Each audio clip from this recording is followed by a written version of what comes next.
Welcome to today's interview. I brought on Jennifer Urezzio. Jennifer, welcome. Thank you. I'm so excited to be here. Thank you for joining me. Give the listeners a little background. Where do you live and what do you do? I live in Morristown, New Jersey, which is about 50 minutes from the New York City. And what I do is I help people put tangibility to their soul and their soul of the business through something called soul language, so they can create a conscious connection and really receive from their big vision or create a legacy. And a legacy is a 100-year movement, something that they want to outlive themselves here on this planet. And I love the foundation or the framework around that. But for somebody maybe new or they haven't heard that perspective before, what does that mean, like conscious connection and creation? Okay, so just imagine for a moment that you're having a conversation with your essential nature. I call that soul. So that part of you that's never been hurt, that has never been in fear, that's whole and complete, that knows what every turn for you is in the greatest good. Imagine that you're having a text conversation with that part of you. We all know what happens with text, right? You have that automatic kind of, it says words that you didn't mean to type kind of thing. What I help people do is really create this tunnel to Mecca, this conscious connection. So you really hear what your soul has to offer you, your essential nature. So you can receive direct guidance. So you know that you're loved and supported. So you know which way to go, right or left. So you feel deeply supported and protected and loved and safe, no matter what's happening in your world.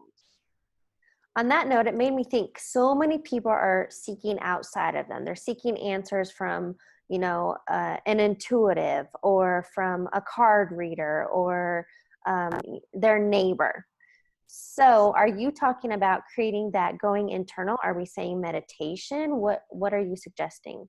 So what I do is I help put tangibility to it. So I help give formal definitions to three parts of your soul: your mission, how you fuel that mission, and then your soulful personality, right? And what that really means is how your soul prefers to go through life. Listen, we all need those support things. We all need that kind of person who can help us ask really good questions that we're not asking. And sometimes we need to check in. But when people do it by jury, which is, I'm going to ask my neighbor the same question, then I'm going to ask the intuitive, then I'm going to ask the astrologer, right? That's life by jury. And that means that you don't trust yourself. So by having these words to put what you know deep down inside, so you can connect in a deeper level, you begin to really trust yourself. You begin to understand guidance. You start to ask different questions. You start to really go, okay, I've been hearing this from the back of my brain since I was a kid, and I've always pushed it away because I've always been afraid of it. But wait, it's really true and I can accept it. And in that deep acceptance, you transform your life. So I'll give you a tangible example. So one of my soul languages is called graceful warrior. It's how my soul prefers to go through life: action, courage, and grace. So most of my life, I was called aggressive. I'd be like, really? Because I just asked for a pen. How am I being aggressive, right? Because I wasn't accepting that essential part of me.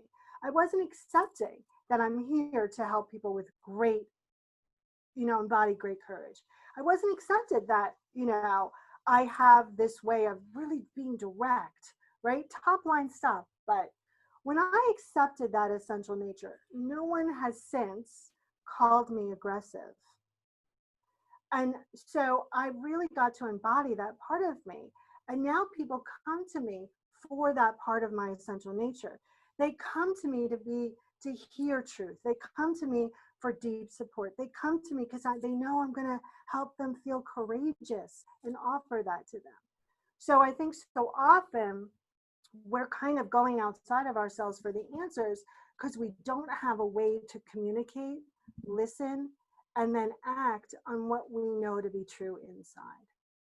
Did you call that, was the phrase life by jury? Yes. Okay, so I've never heard that and I really like it because, and I've experienced that when I'm in the middle of something and I go and I talk to my mom about it and then I talk to three girlfriends about it and then so now I'm getting all these other judgments and opinions, which creates, I believe, the monkey mind and the internal chaos and whatever. So are you suggesting quiet all that down, stop the outside noise and connect within? And is it more or less that internal guidance? Yeah, it's much deeper than internal guidance, right? Um, it goes way beyond, because I think when we connect to our soul, our essential nature on a profound level, it just doesn't give you the next step. It gives you much more. It gives you a constant reminder that you're whole and complete. So what will happen, you'll not just get the next step, but you'll sidestep that rock that you were going to trip over, because now you, oh, look, I'm whole and complete. So you're going to make a different choice. It's so much deeper. I think that people that want to understand their intuitive nature are those people, and I get this because I was one of them, want to know how the book ends. They want to know, they want that false illusion of safety of like, okay, I totally know how this is going to go. And so now I can feel safe because I have the direct way of doing it. I know every step. And guess what, everyone? Life doesn't work that way. Stop trying it. And I think that we do need those support teams. So don't get me wrong. But when we're constantly looking for someone else's support and guidance, and we go to 16 million different sources, we're looking for the guarantee. There's Yeah. no life, there's no guarantees. When we connect to our soul, what you feel is a deep sense of home. You feel a deep sense of peace and safety in living life. And I think that's what we're all looking for, right? We're all looking for, like, I just want to be at peace. I just want to know everything's going to be okay. That's an internal job. You're never going to get that externally. Yeah. And so by connecting to your essential nature, you learn to really experience that deep sense of safety and that knowing. And that allows you to understand the next step to take, or where you get to release something or accept something or create something new for yourself. I'm 100% going to admit I've been one of those that at times have been like, if I could get a crystal ball, I want to see how my entire life plays out. I want to see who I end up with, what I do. But if we could see that, I think it would take all the fun and surprise out of, you think you want to be in control, but in reality, do we really want to see that? Well, not only that, but if you got the whole entire vision, it's not going to play out that way anyway, because there's free will involved in everyone that's tied to that vision. And I think that's what people don't understand when they go to intuitives and psychics, right? Everyone has free will. So I'll give you a tangible example. So several years ago, I was dating a guy where for the first time in my life, I saw the entire thing. I saw the marriage, I saw like everything. And 2 weeks later, when he came to me, from being, oh my God, I adore you, to being, listen, I'm not really attracted to you anymore, I was devastated. And the main reason why I was devastated was because I was like, I saw it all. Wait, how can I have had that vision and it not come true? Free will. That vision could have happened in a timeline, but he made a different free will choice. So even if we have a crystal ball, there's free will involved. And so we're still going to wind up having to make choices and having to participate fully and completely in knowing we're whole and complete in every situation, in every scenario. In that example, I'm curious though, is that still the reality and the vision? It just happens to not be him? Like, could you have seen how it plays out? It just happens to be a different person? No, because I saw him in that vision. Like, he had a child, so I saw it all, right? So I saw the details of it, not just the big vision. And I'm with a man now for 5 years. We adore each other. Like, he's my person, not the same vision at all. Like, totally different. Interesting. But I got my person. So and I think often when people have those visions and it doesn't happen, they move into, oh my God, I can't trust myself. I can't trust my intuition. No, there's free will involved, right? So I think so often there's so many parts and we try to make it black and white. That's why when you tune within, your soul gives you answers that seem really broad, but they're answers that really support movement and transformation, because they're not like, go to a yellow brick house, open the door, and then your forever guy is going to be there, right? It doesn't work like that. Yeah.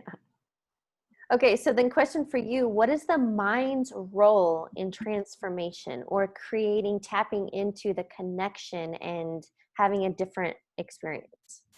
Mine is really good at um, keeping you in conscious on track. So if you give the mind a task, this is why patterns are so powerful. If you give a mind a task, that mind will hold on to that task like there's like a death grip of control, right? So our minds are really great at keeping us on track, remembering, keeping us towards pattern, keeping us focused, even for good or for bad. The mind's role is to really support that vision from heart. That's conscious mind. Unconscious mind, which is a little m, is really good at keeping us in the illusion of safety. And safety means what we know. So anytime we get out of our little lane, the mind goes, the unconscious, the little mind goes, no, no, no. We don't know what's over there. We know that your heart, your essential nature, your spirit said that's the way to go, but we don't know. So we need to stay here because we know this. So that's the illusion of safety. And again, this is a very complex subject, and we can talk about it every day for a year and still discover more. And I think so often people are, we want, there's peace in absolutes. There are not a lot of absolutes, right? There's one absolute, that you are whole and complete. On a deep, essential level, you are whole and complete.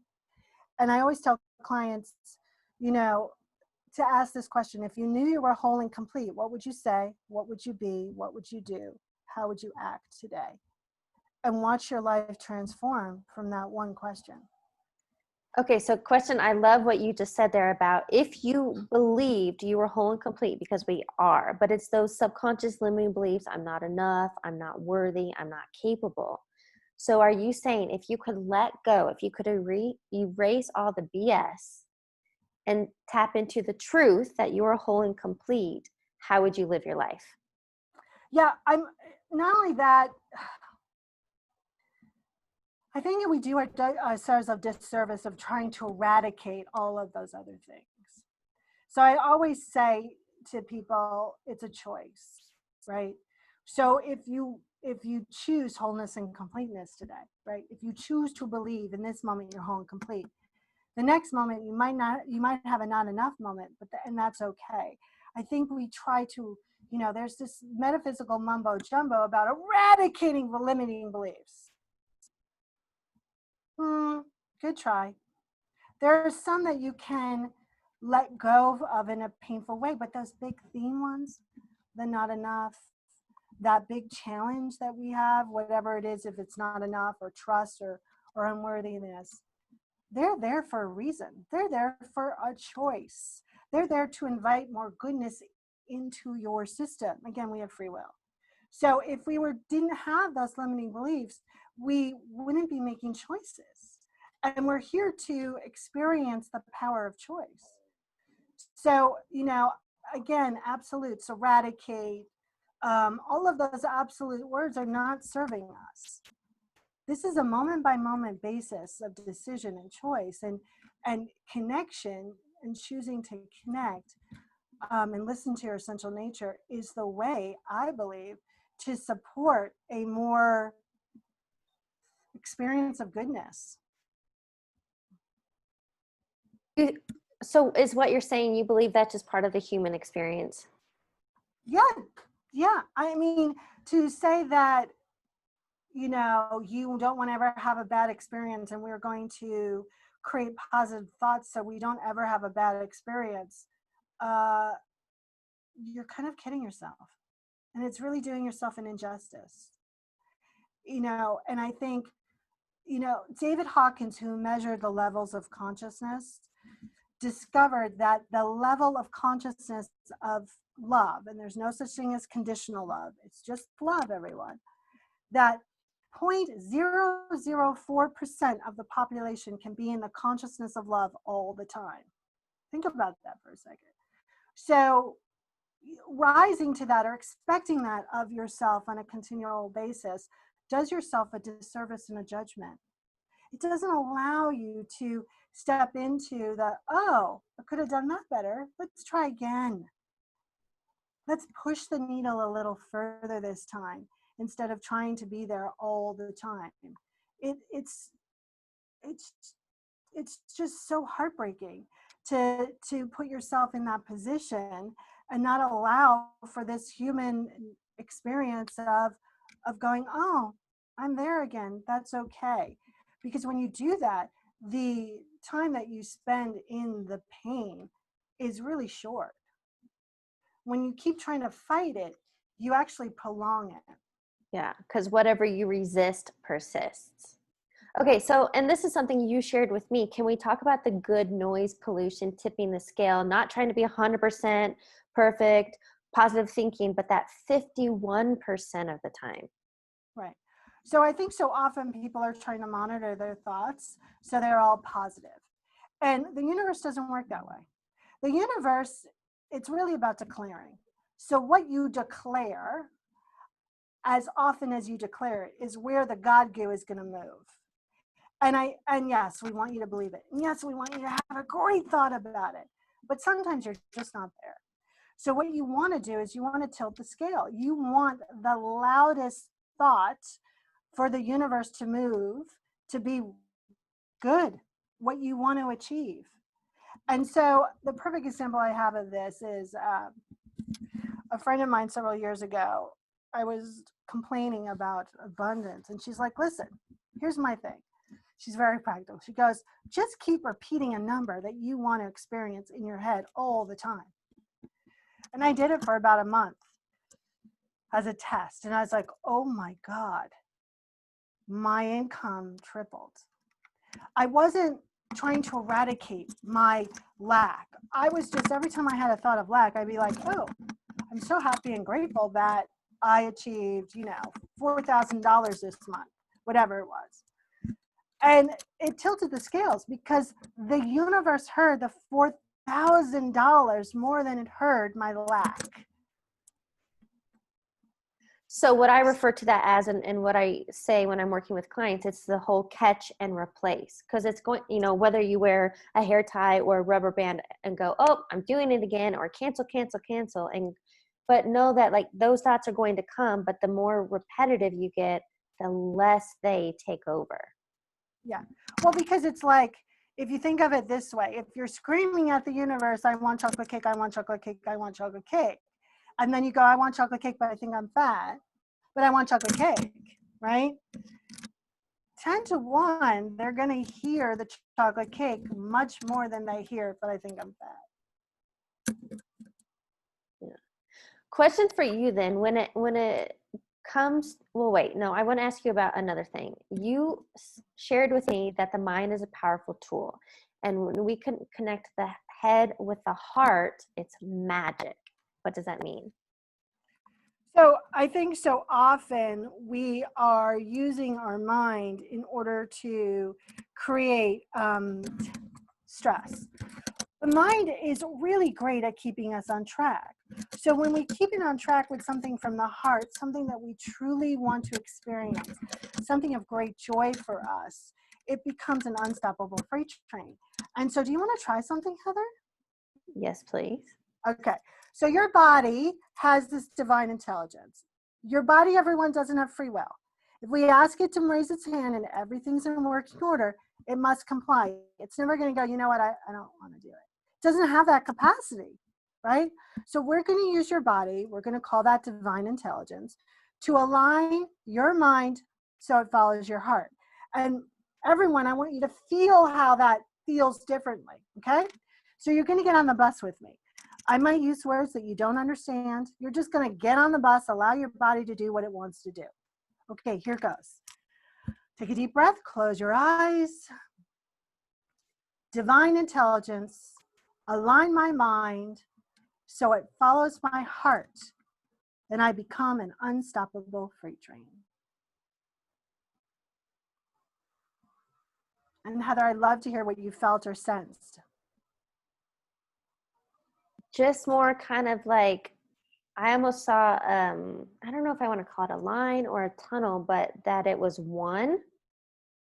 one lane, more or less? Yeah, you saw your central energetic channel that goes from your top of your head way up to your tailbone, which corresponds with the chakras. So when that is aligned and flowing, that is the core energy that you're putting out to the universe. So what that means is you're directing your universal goo to help the universal goo in a way that you truly want. So when the mind follows the heart, it's actually following your true desires, what you really want to experience, not by programming or pain. So in other words, if you say, I want to experience an amazing relationship, when your mind is following your heart, you want to experience that. You're not sending out in that universal transmission. I want to experience it with little pieces of, but I don't think I'm worthy enough. And I don't think anyone exists that's so loving and caring. You know what? Men are really sucky. You're not adding any of that into the universal transmission. I love that. So is your suggestion to listeners to simply close your eyes and say that statement? Yeah. Okay. And And what notice when it's not. you mean when you feel out of whack, you're not in alignment, monkey mind, all the things. Okay. So that's something you can do quickly and anywhere. So you close your eyes and what is the statement? Divine intelligence, align my mind so it follows my heart. Ah. And then once we've done that and then feel like it was a very quick at peace and ease, is that when we can ask questions, what is my next step? Or how do I You can bring ask, in? yep, you can ask questions. You can focus on your intention about what you want to set out into the universe. You can listen, right? So they're like sacred practice, there's a bunch of forms, right? I think so often people think, oh, meditation. I don't meditate. I have warrior nature. My body doesn't like it. I sit and I ask questions, or I will go for a walk and set out a question to the universe and my soul and wait for the answer as I'm taking the dog for a walk. I think there's so many ways that we can judge ourselves. So when you have that moment where you feel deeply connected, you could just simply ask, what do I need to know today? Or you can ask a question about, hey, what's my next step? Or you could say, why am I not getting the perfect man I want? Or where am I faltering in my business? Or what do I keep putting out into the universal goo that's causing me hardship? You know, it's about really playing with it and really creating that deep connection. Question for you then, from today's conversation, what is the key takeaway you want listeners to get? I want the key takeaway to be that connection is the key of you really receiving what you want and being who you want to be here. When we are disconnected, we are operating from disconnection, and it's going to cause more separation in our life. So it's very simple and yet very complex. Well, that was a great way to wrap it up because, yeah, I would feel, and maybe this is a judgment space, most people are disconnected. Yes. And I think we go in and out. And, you know, it's just because we haven't been taught truly how to connect in a profound way. We've been always taught to connect outside of ourselves rather than internally and with our essential nature. Okay, so then a couple questions for you to wrap up the interview. The first one being, what is a quote or motto that you live by? Uh, the more I know, the less I know. Okay, and what does that, is that the whole, because you're learning more of what you thought you knew, but you're expanding into, oh my gosh, and so now it's realizing there's even more to unlearn, or what is that? Well, for me, it's all about, I think often people who are in spirituality and teach spirituality think they know everything. And I know that I know this a little tiny bit. And I'm really good at it. And I can really tap in very easily. And I have a constant connection, conscious, with myself and divinity. But I also know there's so much that I don't know about myself, divine, what's capable, universe. And so it gives me a chance of being consciously transparent and honest. And it doesn't allow for pride or judgment if I'm being conscious. And it opens you to always learning and expanding. Second question for you. What is a book you're currently reading or highly recommend? So I read fiction, and I only read fiction because, I do this all day long. So there's very few times that I will pick up a nonfiction work. So what I'm currently reading, actually, which is an audiobook, is The Husband List. And I'm fascinated by it because there's so many references where it actually allows me to go how I think about marriage and what I think about marriage and what I think about partnerships. And what I've taken away of reading and listening to fiction is I know that the divine speaks to me through that medium. Mm, So I'm always open to hearing the messages in that. that's awesome. Thank you. Yeah, because, and I think on that note, there's no right way. There's no one way to do this, to expand, to consciously create, to, because everybody's going to say, read this one book. No, we're all on our own journey. A book is going to call out and connect with you. So I love Agreed. that. Agreed. Final question for you. What advice would you give your younger self? Not to take everything too effing seriously. Damn, I'm serious. I'm still very serious. Yeah. I think so often we have to get it right. We have to be serious. There's a quote from something about water, The Shape of Water, where he's like, you know what I would tell my younger self? I would tell my younger self to F more, take care of your teeth. And there's a third one. And I thought, I can't remember the third one. And I thought, oh my God, that's a great quote. Because I think so often we are taking ourselves seriously and we're trying to get somewhere and we're not really loving where we are. And that's a disservice to us. Yeah. And being present, because it's so easy to get caught up on future tripping or achieving the next thing, and then you're never enjoying the right now. Exactly. I love that. And what a great note to end on. Jennifer, thank you so much for joining me. Thank you. Thank you so much. It's been an honor and a pleasure. Thanks.